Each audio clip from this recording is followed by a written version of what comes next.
This is CrystalBurback from Interim Healthcare, so thank you so much for being with us. And we were talking before we started the tape.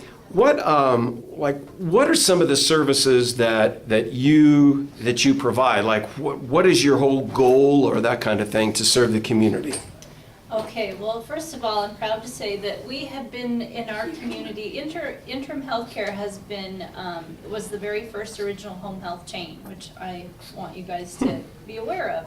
We're proud that we have been operating in Casper since 1991, and so we started our Interim Healthcare as primarily home health care, and we have evolved into the private duty care part of it.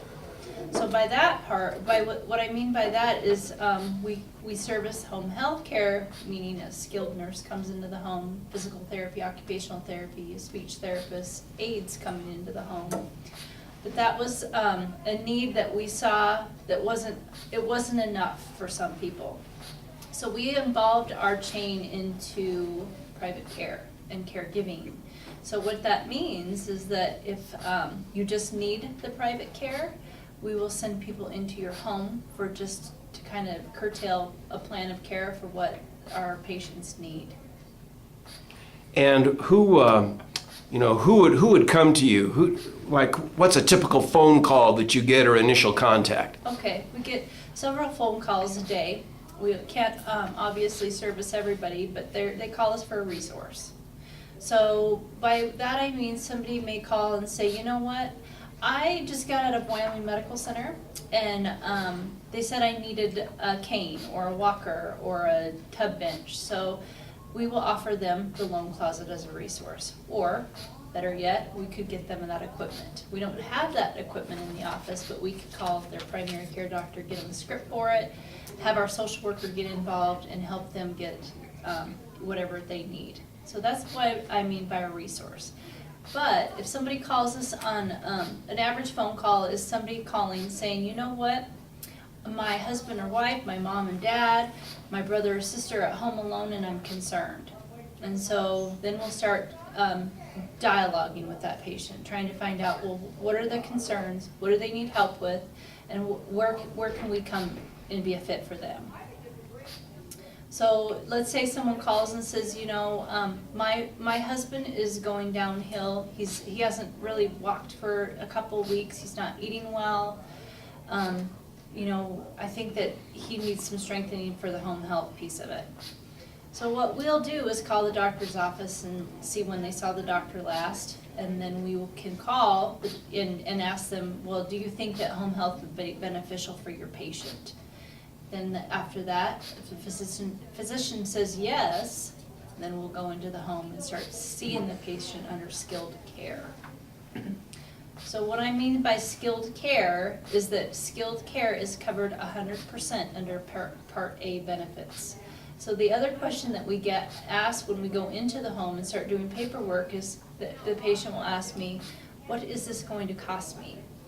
Everybody's concerned about finances, you know, any age really, and they want to know what this is going to cost before we perform the service. Well, the nice thing about home health care is that it is paid for 100% under Part A benefits. Are you a private company, a state company, a government agency, or? We're governed by Medicare, Medicaid. We do take private insurance, the VA, workers' comp, and then as I've just informed you guys, we do private duty for private pay. So we have guidelines that we are bound by Medicare, by federal regulations, and by our state. And so, does that answer your question? Yes. Mm-hmm. Okay.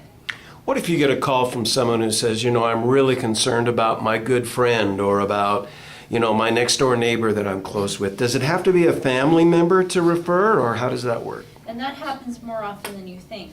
So we have people here living alone that probably are borderline, maybe shouldn't be, and they do. That's all they have is a neighbor or a friend or a church friend. Maybe their children are all out of state who visit once a year, or maybe not at all. So we have that happen quite often, and it just happened last week, as a matter of fact. this person is, calls and say, you know, I'm just a neighbor, but I see that, my neighbor needs some extra help in the home. So we'll say, okay, so what's going on with your neighbor?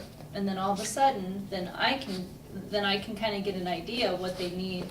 And then, I have to have that neighbor consent to speaking with me, and then I can kind of take the ball from there. So from last week's phone call, he needed someone to help clean his house, he wanted physical therapy, and he wanted an aide to make sure that he didn't fall in the shower because the neighbor was concerned because he had been falling. He didn't have the lifeline in service. So that's where we pieced all that together to make him as safe as possible at home. Sounds like you do a lot of networking then from groups or people or organizations not in your own office. Is that right? That's right, and the nice thing about home health care is not a lot of people realize, but we have a social worker on staff. So that's one thing that she's very good at. She knows resources, she knows who to network, who's appropriate. A lot of people will call us and say, I need help, but I don't have the funds to pay for them. So that's where our social worker gets involved and tries to find community resources to help. I think too, as far as me personally, one thing that I think might be good to touch on, Crystal, is I really didn't know what services were available to me or what kind of help was out there. And Penny, my caseworker, came in and really walked me through that process. Could you address that just a little bit and explain what she might do or what the caseworker does? Sure. So when I say the word federal government, everyone knows that that's a trail of paperwork, right? So A mountain of paperwork. Yes, a mountain of paperwork, and it is overwhelming. It's overwhelming for a person, any age. And so Scott's right. So once we get that phone call, which we do often, and someone says, I have the paperwork the state sent me. They expect me to fill this out, but I don't understand it. And so our social worker is so qualified and skilled, and she can do that, blindfolded because she's done so many. So she'll come in, she'll sit down with you, she will go over the paperwork, and she'll let you know, okay, this is what we need to focus on, this is what you need to work on getting, what can I help you do, and let's get back together again to make sure all this is in place. Once it is, then she's very good about following that paper trail to make sure that that they get qualified for services. Because the packet of information that I got from Cheyenne literally was half an inch thick of all the government stuff that you needed to fill out and complete. And it was overwhelming. I mean, it said, I think I got it in October, and it was like January before I finally decided, well, maybe I better sit down and start to look through this. And Interim Healthcare was able to do that as well. Let's talk a little bit about the respite program, because I think that's a real valuable service that you folks provide too. Because for those of us who are caring for a spouse, a loved one, that can be a big chore. Explain the respite. Okay, so the respite is somebody will call, and it's usually, it's not the caregivers themselves, it's family or friends. And they will see that they're in trouble and they need some help and they need some sort of intervention quick. And so how that works is they'll call the office and say, I can see that my mom or dad are overwhelmed and I need help. So what we'll do is we will, kind of do an intervention at that time with the family. We provide lots of education as far as, are they going through dementia? Do they have Alzheimer's? What's the prognosis? Where are they at in their stage? And then from there, then we'll go into the home, we'll meet the patient, and then we will develop a care plan.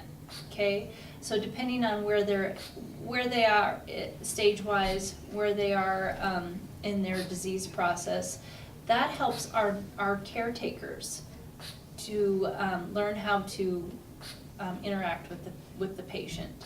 So what that means is that I'll go in and I'll say, okay, this person is in this stage of Alzheimer's, therefore they're combative. Maybe they don't want to shower. Maybe they have what's called sundowners, so they're very good and alert during the day in the mornings, and then as the day goes by and they get more and more tired, their personality changes. So maybe we should do cares for them early in the morning versus later. It's things that like that the average layperson doesn't know, that's not aware of, and so we're out there to educate them on how to deal with those behaviors and still try to keep them at home as long as possible. Is there one kind of call that is most typical that you receive? The most typical kind of call is the home health piece of it. They know we're a home service.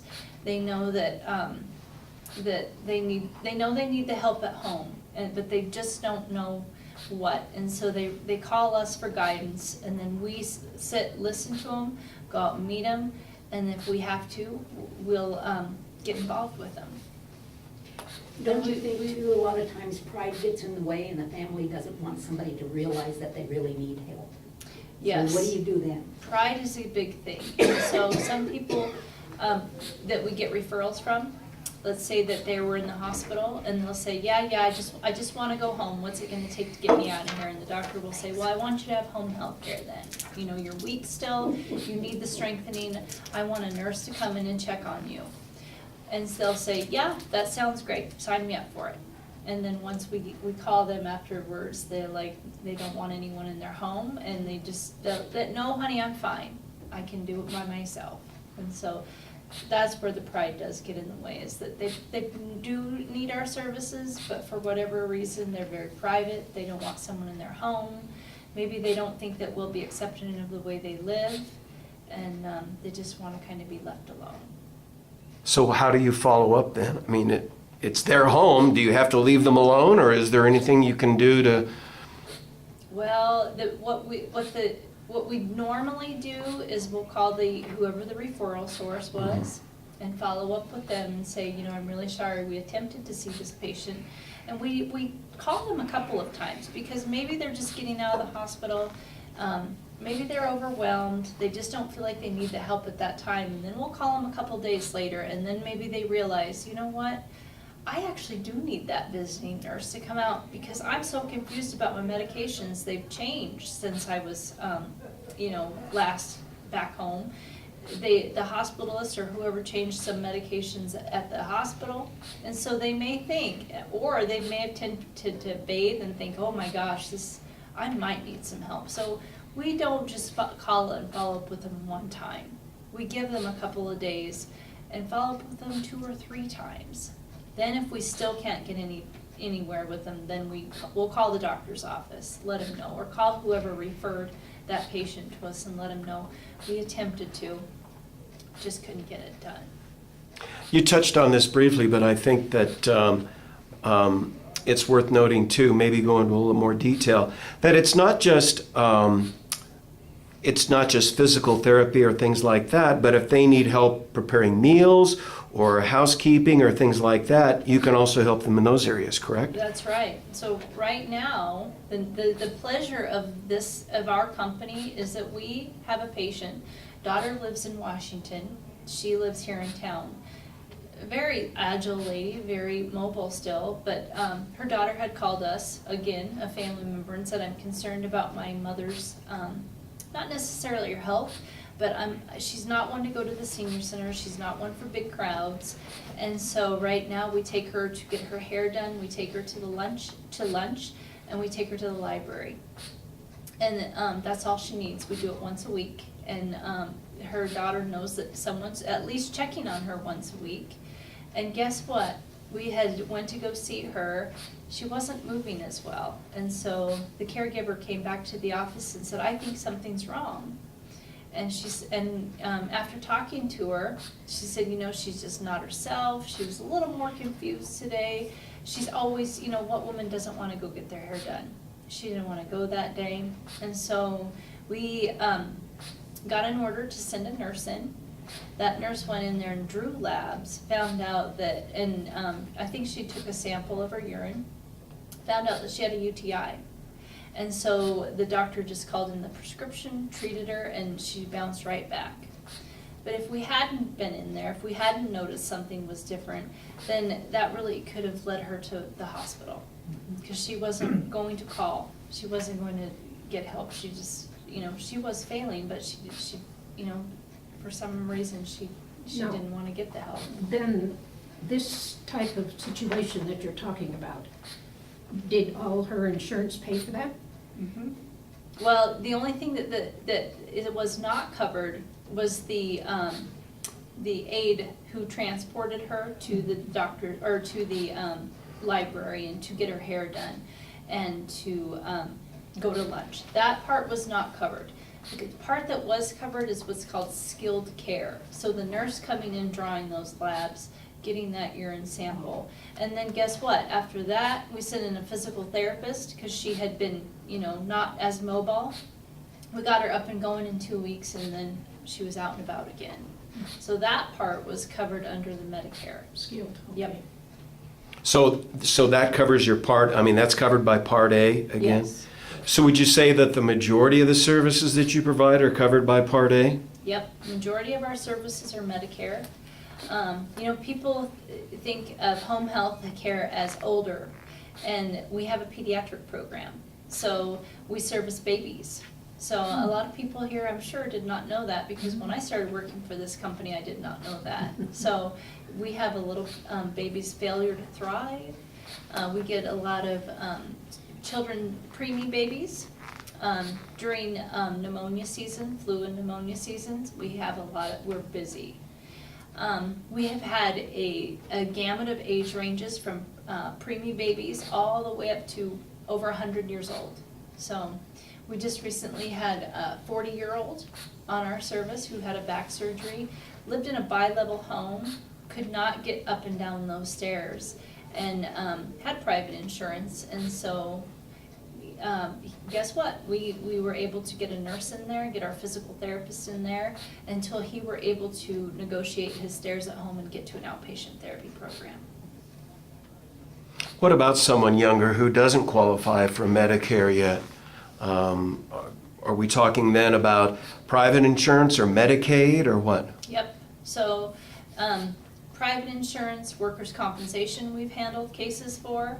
So once again, if someone's, we've had, we are in the mining industry here, and so we've had people get injured on the job with heavy equipment that are bed bound, literally non-weight bearing, cannot get out of bed, and so workers' compensation has paid for our therapists to go in and get adaptions into the home, to hospital beds, walk in, adapt their bathroom so they can get in and out of their bathroom, get their equipment, and send in a visiting nurse. VA services are very good. So if someone comes from the VA and they need the skilled care, but the VA will also pay for in-home care aides to come in for extra help and support, they are a wonderful resource. So a gamut, again, Medicaid. We will bill Medicaid for the same exact services that we service any Medicare insurance patient. Is there one big misconception about interim health care or things that people don't know about? Yeah, I think the misconception is that people, older, geriatric is the misconception, that we only service that population. And then the second biggest one is that we are only bound by Medicare guidelines. And that's what I am here today, is I want you guys all to know that we just do a gamut of more services than anyone thought possible. What's the best way to get a hold of you of interim health care if you have some concerns?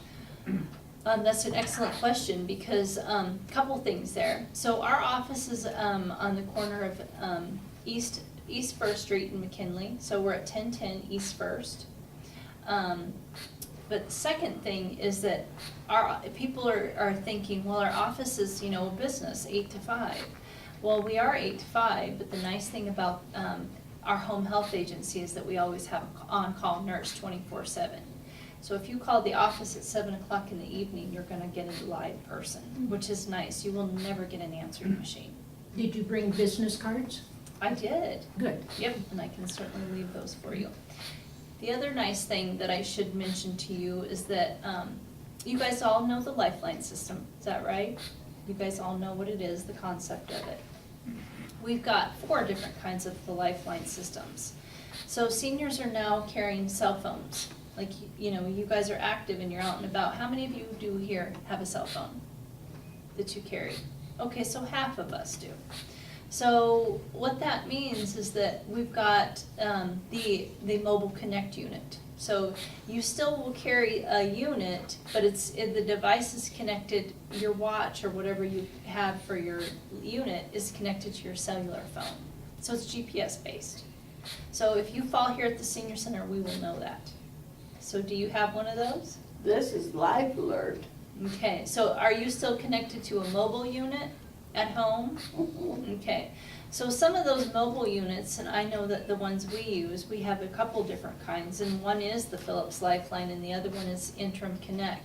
That those are a base unit, only good for 1,000 feet or so. So that's about up to your mailbox and maybe back in. So that's why somebody came up with the idea of GPS. So somebody like yourselves who are more active and more out and about in the community, then you can go to, if you have a cellular phone, you can go GPS and we will find you. So that's new and exciting with our company. Any other questions for? Well, it's all going through my head. A lot to process. Yeah, so I hope I taught you guys something that you didn't know about our agency before me I coming think there is a here. misconception here on some of this, though. I think a lot of people think that they can just walk in and you will provide a doctor for them. Because they figure you're sitting there, so it's just a medical office. And some people will call our office and think we have a medical physician on staff. We do have a medical director who oversees our license, but he's not in the office. So a lot of people will have that misconception of, well, don't you have a physician there that I can just come in and see, and then you can provide the home care on top of it. And so, once again, you know, with our resources, if they don't have a physician, we can certainly help line them up with one. We are a resource to the community. Or we've had just the opposite, somebody calling and saying, I don't get along with my doctor. Can you do something about that? Yeah. So certainly, I mean, we've helped patients switch physicians because once again, they just need the guidance. They need direction. And like anyone here knows, healthcare industry and paperwork is very overwhelming. And I think that's one thing that I really do want to pride our agency on, in that we will help you. Even if we can't provide a service for you, we will help you.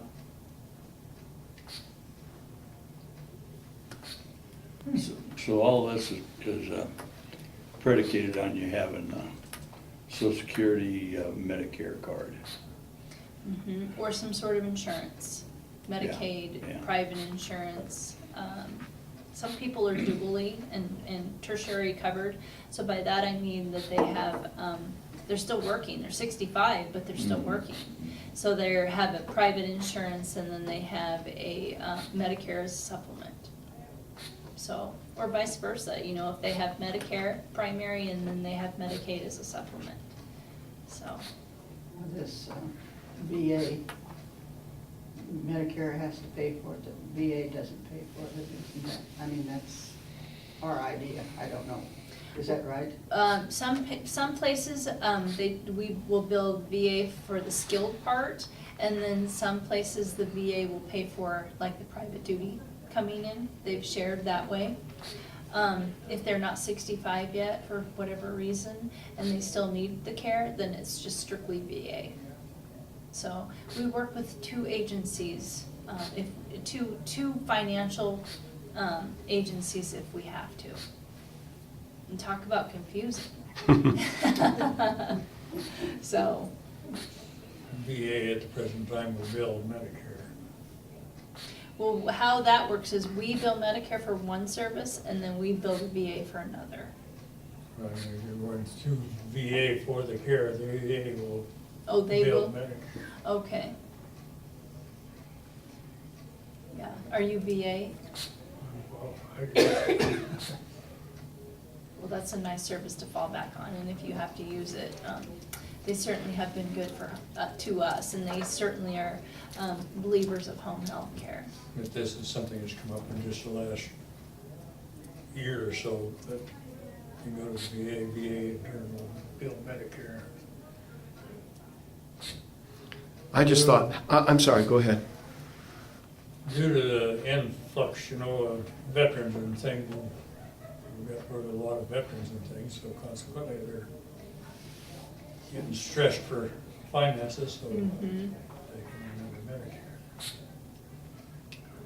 What I was going to ask is, how big an area do you serve? Just the county or what? Oh, that's a good question. So we service Converse County and Natrona County is our territory.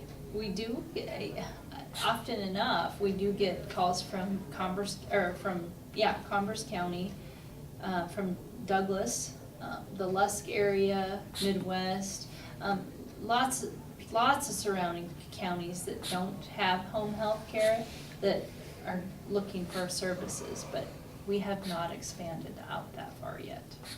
Is that a license issue or just the staff that you have and what you're able to take care of? It's the staffing. It's sending a nurse for an hour drive each way is certainly would have to be worthwhile for our nurse to be able to see several patients, not just one. So. Do you know who to help in Lusk or some other place like that if someone calls you and says, my mom needs help and... Yes. Yep. So if somebody calls us and said, I live in the Lusk area, my mother just had a stroke, was sent home from the hospital, or, for whatever reason, we're looking for home health care, then of course we will help plan that and make sure that if it's any way possible, we'll get services lined up for that patient. Yeah, so we do get those phone calls a lot from outlying areas looking for help and services. Mm-hmm. Great. And my background is social work, and so for many, many years I did discharge planning and case management. So luckily, I can speak to what I know, and I worked in acute care hospitals, so we got a lot of those people from small towns that did have strokes that needed the home health care, and it was a lot of calling and trying to find services for these patients. Anybody else? Thank you so much. All right, you guys have been great. Thank you. Thank you.